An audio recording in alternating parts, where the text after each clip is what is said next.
Well, thank you very much, and thank you for inviting me to join you today. The medium is the message. Marshall McLuhan, a professor at the University of Toronto, coined this phrase in 1964. McLuhan was the father of media studies, and in his time was widely considered a prophet of the electronic age. Apart from the medium is the message, other well-known McLuhanisms are the global village and the post-literate society. McLuhan famously spoke of media that were either hot, like print, or cool, like television. The medium is the message. For McLuhan, a communication medium is the primary focus for study. The content of the medium is only a message that can be easily grasped. Speech is the content of writing. Writing is the content of print. McLuhan explained, "It is only too typical that the content of any medium blinds us to the character of the medium." For McLuhan, the medium has a force that shapes and governs human association and action. I have no academic credentials, and I am not a scholar. As a once and sometimes journalist, I gather string. For this presentation, I have collected and assembled threads from McLuhan and his critics to tell a story about the AI medium. McLuhan likened our relationship with the medium to a fish in water. The fish, of course, has no awareness of the water where it lives. We do not know who discovered water, but we know it wasn't the fish, McLuhan said. AI, a catch-all term for artificial intelligence, covering everything from chatbots and digital personal assistants to government surveillance of the internet, has swiftly become an invisible component of our daily interaction with the world of information. For McLuhan, a medium was a technological extension of the human body. Shoes and roads were an extension of the foot. Such extensions help to open new paths for human exploration. Generative AI is the extension of the human brain. Why is the title of the book "The Medium is the Massage" and not "The Medium is the Message"? Because the typesetter, I'm not sure why that's doing that, but okay. So because the typesetter in 1964 made an error. The title was supposed to read "The Medium is the Message," but the proof for the cover read "Massage." When McLuhan saw the typo, he explained, "Leave it alone. It's great, and it's right on target." Indeed, several readings for the title are all possible, and all of them are accurate. The medium is the message, and the massage, and the mass age, and the message. As McLuhan established, each human medium creates cultural environments. The book and printed word provided linear or privileged linear rational thought. Electronic media, especially television, re-tribalized society. Today, AI extends human intellect. AI is not just a tool, but a new medium. Because we tend to focus on content, we may not recognize yet how this new medium will spur structural changes in our human lives. Environments are invisible, McLuhan said. Any new technology, any extension or amplification of human faculties, when given material embodiment, tends to create a new environment. This is as true of clothing as of speech or script or the wheel. If one says that any new technology creates a new environment, that is better than saying the medium is the message, McLuhan told Buckminster Fuller. The content of the new environment is always the old one. The content is greatly transformed by the new technology. McLuhan urged us to explore and to probe every new medium, to focus on it with a penetrating gaze, so we may understand better its silent rules of engagement. In the New York Herald Tribune in 1965, Tom Wolfe gushed about McLuhan. Suppose he is what he sounds like, the most important thinker since Newton, Darwin, Freud, Einstein, and Pavlov. What if he is right? We need to live with our new inventions. This is McLuhan's counsel for developing an ethical approach to AI.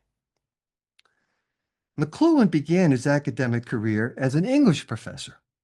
By nature, he was conservative. He warned against haphazard innovation, yet he did not say, don't innovate.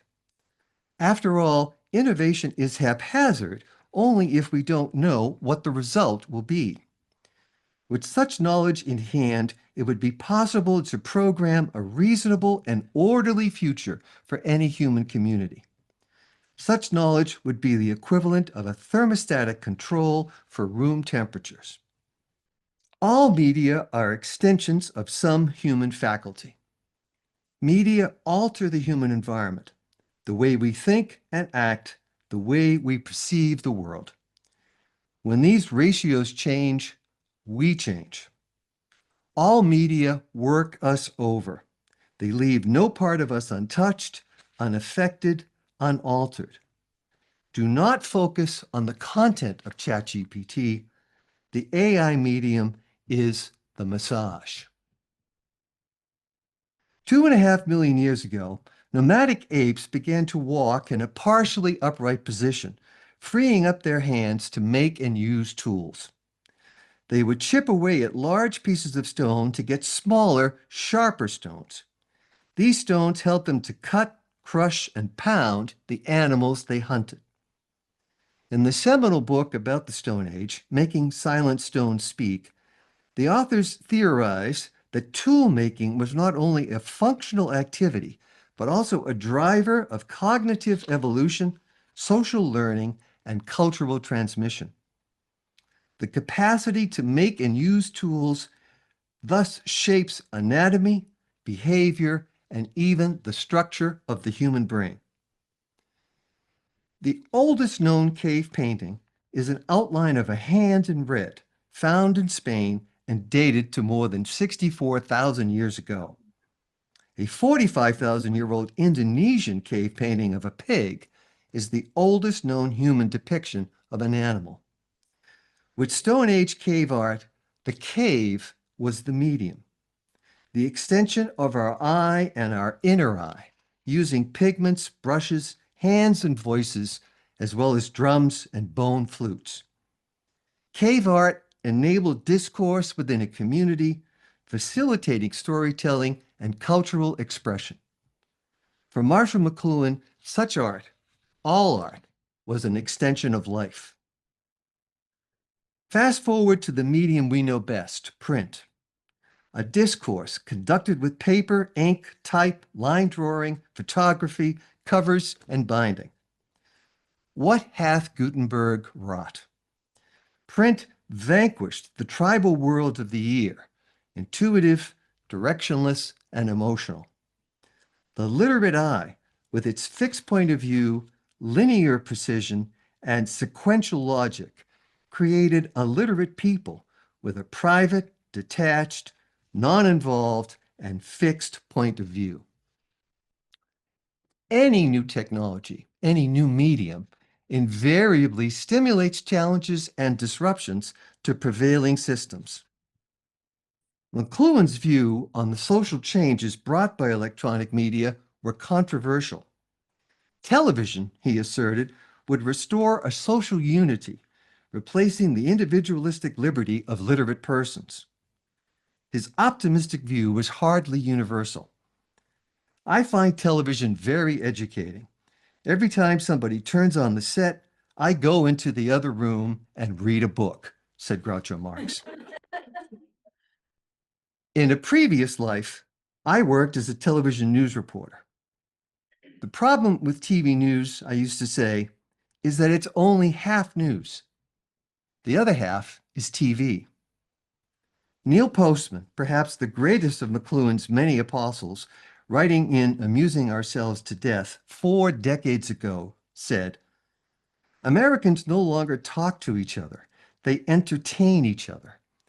They do not exchange ideas, they exchange images. They do not argue with propositions, they argue with good looks, celebrities, and commercials. What is happening here is that television is altering rather, the meaning of being informed by creating a species of information that might properly be called disinformation. Information that creates the illusion of knowing something, but which in fact leads one away from knowing. The essential communication medium today is the smartphone. It is about the same size as a stone tool in the hands of Homo habilis, the handy human. The smartphone relies on a global network of instant access to people and data. The smartphone encourages multitasking and the rapid consumption of information. This medium affects how we process and engage with complex ideas. So what kind of a medium is a chatbot?